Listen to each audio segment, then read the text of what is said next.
देखो हम पढ़ रहे थे anatomy of flowering plants, anatomy of flowering plants, जिसमें आपने क्या पढ़ा था।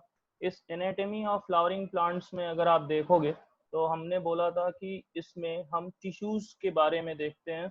टिश्यूज जो ग्रुप ऑफ सेल्स हैं जिसमें आप देखते हो जनरली कॉमन ओरिजिन है और सिमिलर फंक्शंस परफॉर्म करते हैं। ठीक, इसके बाद आपने पढ़ा था कि इस टिश्यू को दो ग्रुप्स में डिवाइड किया गया है। किस बेसिस पे?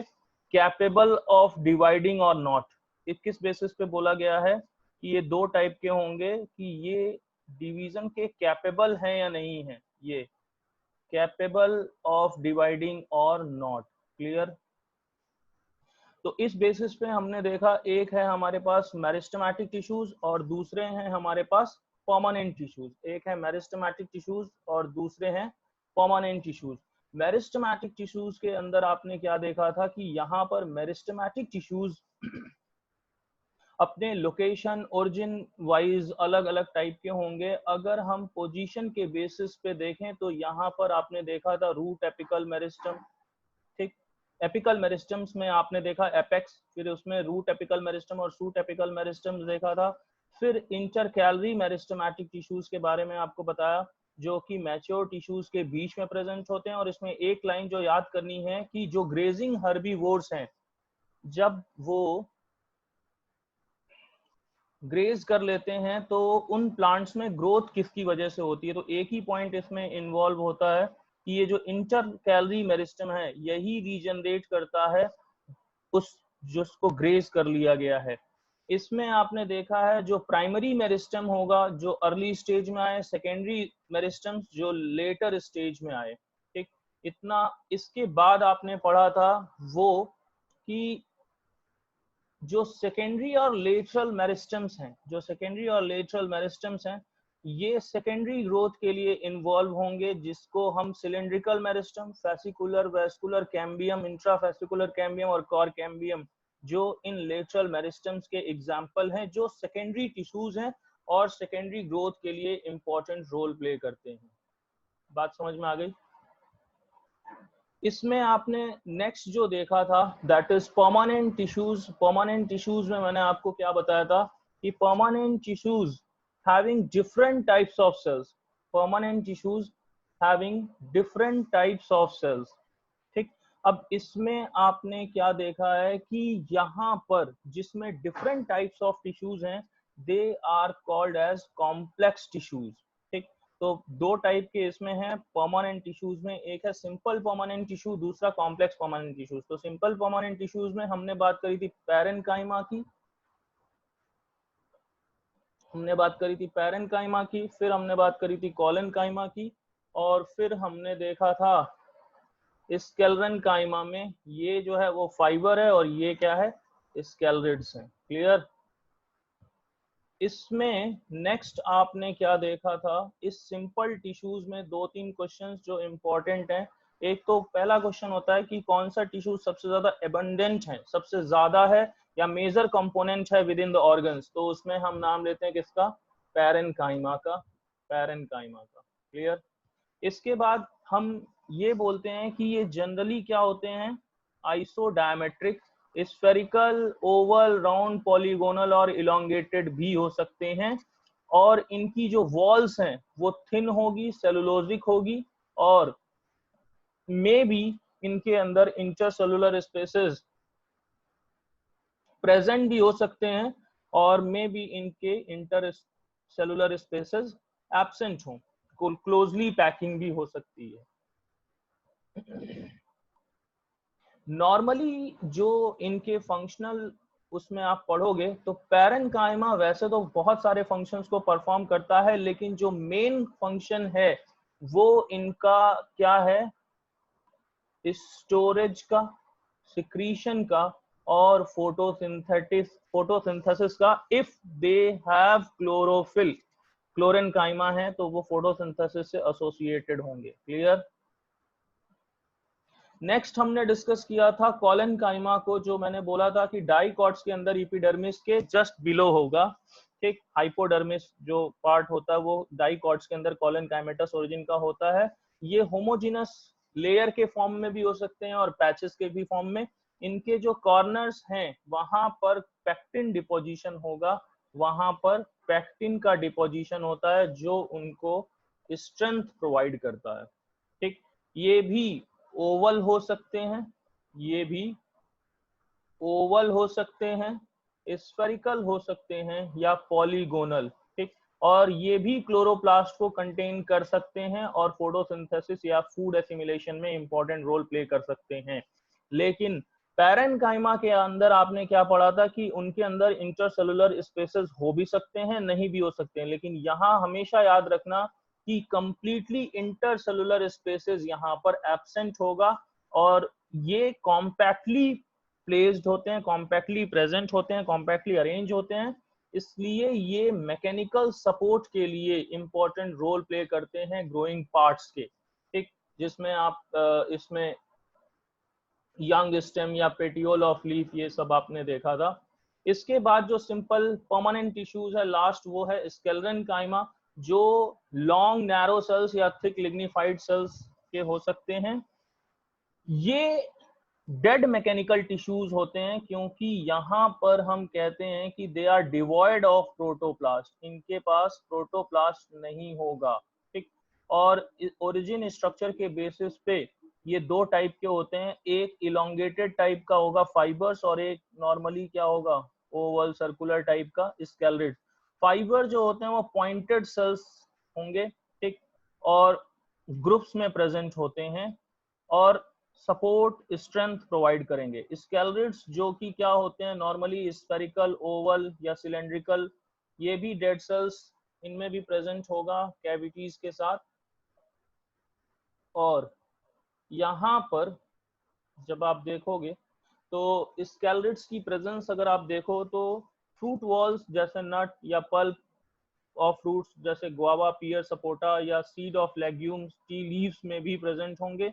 यहाँ पर ये स्ट्रेंथ के लिए इंपॉर्टेंट रोल प्ले करते हैं। इस सिंपल परमानेंट टिश्यूज के बाद जब हमने कॉम्प्लेक्स परमानेंट टिश्यू को पढ़ा तो उसमें क्या जाना कि जो कॉम्प्लेक्स परमानेंट टिश्यूज हैं ये एक से ज्यादा प्रकार के सेल से बने हैं। More than one type of cells are involve. इसमें दो हमें पढ़ना है, एक जो है जो conduction of water and minerals के लिए है दैट इज जाइलम, और दूसरा फ्लोएम है जो फूड ट्रांसपोर्टेशन में इंपॉर्टेंट रोल प्ले करता है, जो फूड ट्रांसपोर्टेशन में इंपॉर्टेंट रोल प्ले करता है। बात क्लियर? अब कंपोनेंट्स आपको याद हो गए थे, कंपोनेंट्स आपको याद हो गए थे कि जाइलम के अंदर क्या प्रेजेंट होगा, ट्रैकीड्स, ये देख लो ये ट्रैकीड है और ये वेसल्स हैं, ये ज्यादा ट्यूबुलर स्ट्रक्चर है। और वेसल्स और ट्रैकीड्स में से आपने क्या देखा है कि जो वेसल्स है ये एंजियोस्पर्मिक प्लांट्स का ही कैरेक्टरिस्टिक है, जबकि ट्रैकीड्स जो है इलोंगेटेड या ट्यूब सेल्स है और टेपरिंग एंड के साथ है, बिना प्रोटोप्लाज्म के है। और ये जो है वो नॉर्मली जो टेरिडो और जिम्नो है वहां पर इंपॉर्टेंट रोल प्ले करता है। एंजियो में जो वेसल्स होते हैं जो सिलेंड्रिकल ट्यूब लाइक हैं, जो मल्टी सेलुलर हैं, जैसे ट्रैकीड्स के लिए बार बार मैंने आपको बताया था, याद रखना क्वेश्चन पूछा गया है, ये यूनिसेलुलर होते हैं, जबकि वेसल्स में आप देखोगे तो ये मल्टी सेलुलर होंगे जिनके अंदर लार्ज सेंट्रल कैविटी होगी। लेकिन ये कॉमन क्या है कि दोनों ही डिवॉइड ऑफ प्रोटोप्लाज्म होते हैं, यानी दोनों ही एक तरह से डेड स्ट्रक्चर हैं, चाहे हम ट्रैकीड्स की बात करें या वेसल्स की बात करें। बात समझ में आ गई? लेकिन एक बार जो क्वेश्चन में आया है वो ये याद रखना कि presence of vessels is the characteristics of angiosperms. ये लाइन जो आपके सामने है इससे क्वेश्चन बना है, the presence of vessels is a characteristic feature of angiospermic plant. Clear है? बाकी जो एंजियोस्पर्म से नीचे वाले हैं, जिम्नो, टेरिडो, इन सब में वेसल्स की एब्सेंस होगी। जाइलम फाइबर्स की अगर हम बात करें तो ये क्या होते हैं, जाइलम फाइबर्स में आपने क्या देखा है कि ये हाईली थिकेंड होंगे ऑब्लिटरेटेड सेंट्रल ल्यूमेंस के साथ। और पैरेन्काइमा आप देख रहे हो इस पूरे कंपोनेंट्स में, जो जाइलम के मेन कंपोनेंट्स हैं, पार्ट्स हैं, उन सब में जो पैरेनकाइमा है, जाइलम पैरेनकाइमा, सिर्फ वही एक लिविंग स्ट्रक्चर है जिनकी सेल वॉल सेलुलोजिक है और ये फूड मटेरियल को स्टोर करने का काम करते हैं, फूड मटेरियल को स्टोर करने का काम करते हैं। और उससे भी इम्पोर्टेंट बात जो इसमें आपको जाननी है कि जाइलम पैरेनकाइमा को हम रे पैरेनकाइमा सेल्स कहते हैं as it is associated with radial conduction of water, clear. इसके बाद हमने डिस्कस किया कि प्राइमरी जाइलम दो टाइप का होगा, जो पहले बन जाएगा उसे प्रोटोजाइलम, जो बाद में बनेगा उसको मेटाजाइलम। स्टेम के अंदर जो प्रोटोजाइलम है लाइज टुवर्ड्स द सेंटर, ठीक। स्टेम के अंदर जो प्रोटोजाइलम है लाइज टुवर्ड्स द सेंटर और pith, and metaxylem lies towards the periphery. इस कंडीशन को हमने सेंट्रीफ्यूगल पैटर्न बोला है, इंडार्च कंडीशन है जो कि स्टेम के अंदर प्रेजेंट है। रूट्स के अंदर केस डिफरेंट है। रूट्स में आप देखोगे तो प्रोटोजाइलम कहाँ पे है, पेरिफेरी पे, और मेटाजाइलम कहाँ है, सेंटर पे। अरेंजमेंट कैसा है, सेंट्रीपिटल, और एग्जाम्पल एग्जार्च का क्या है, रूट्स। अब फ्लोएम को अगर हम डिटेल में देखें यहाँ पर, तो फ्लोएम का रोल क्या है।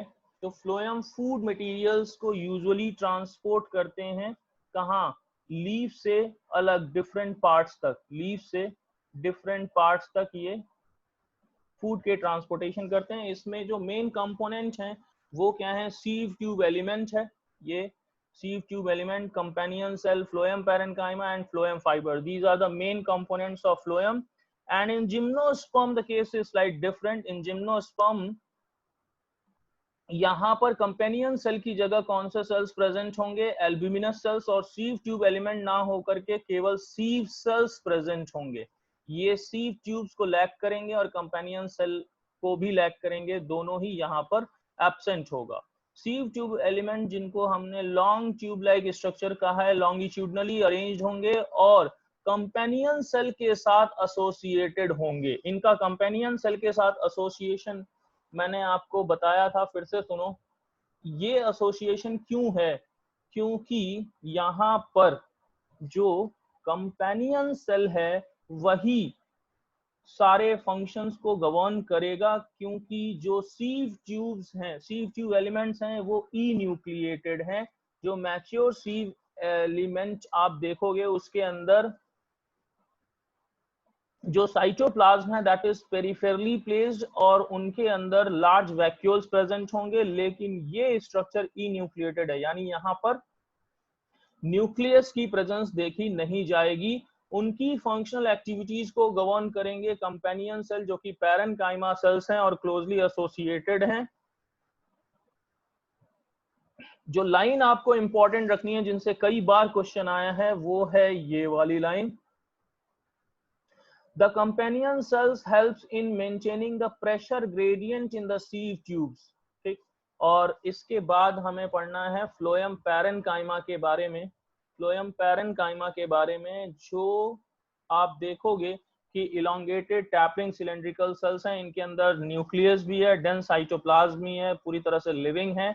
और ये जो पैरेनकाइमा है स्टार्टिंग से आप जानते हो कि ये फूड स्टोरेज का काम करते हैं, लेकिन जो इंपॉर्टेंट है कि फ्लोएम पैरेनकाइमा, कई बार क्वेश्चन पूछा गया है, ये लाइन गोल्डन लाइंस में से है कि phloem parenchyma is absent in मोनोकोटिलिडन्स, most of the मोनोकोटिलिडन्स। और यहाँ पर जब आप देखोगे फ्लोएम फाइबर्स को, जिनको हम बास्ट फाइबर्स कहते हैं, जो भी फाइबर्स हैं जिन्हें हमें पढ़ना है वो सब लगभग स्केलेरेनकाइमेटस सेल्स के बने हैं, ठीक है। जिसमें प्राइमरी फ्लोएम आप देखोगे यहाँ पर, ये primary phloem, these generally absent in primary phloem.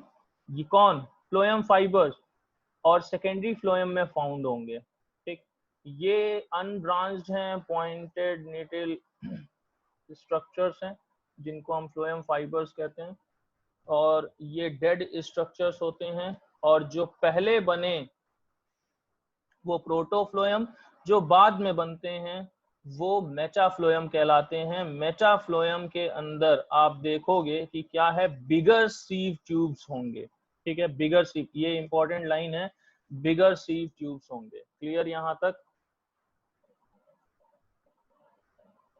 अब देखो, हमने डिस्कस किया है पूरा टिश्यू सिस्टम, जिसमें हमने सबसे पहले देखा था क्या कि जो टिश्यू सिस्टम है इनको 3 पार्ट में हमने बताया था। 3 पार्ट में कौन कौन से? पहला है एपिडर्मल टिश्यू सिस्टम, फिर है ग्राउंड टिश्यू सिस्टम, और फिर है स्टीलर टिश्यू सिस्टम या वैस्कुलर टिश्यू सिस्टम।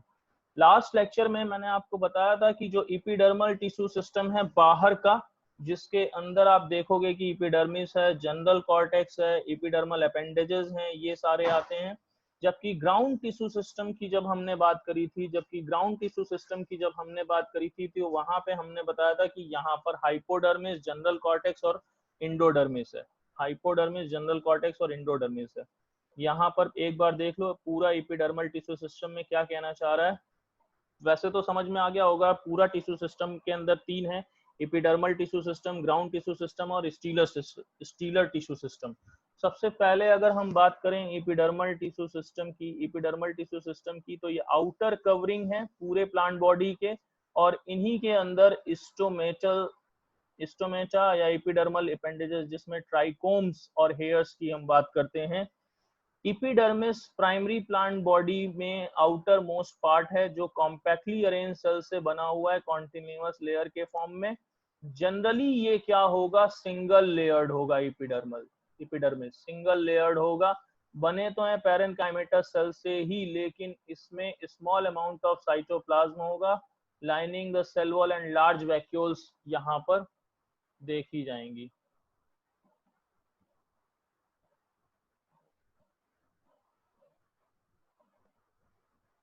बात समझ में आई?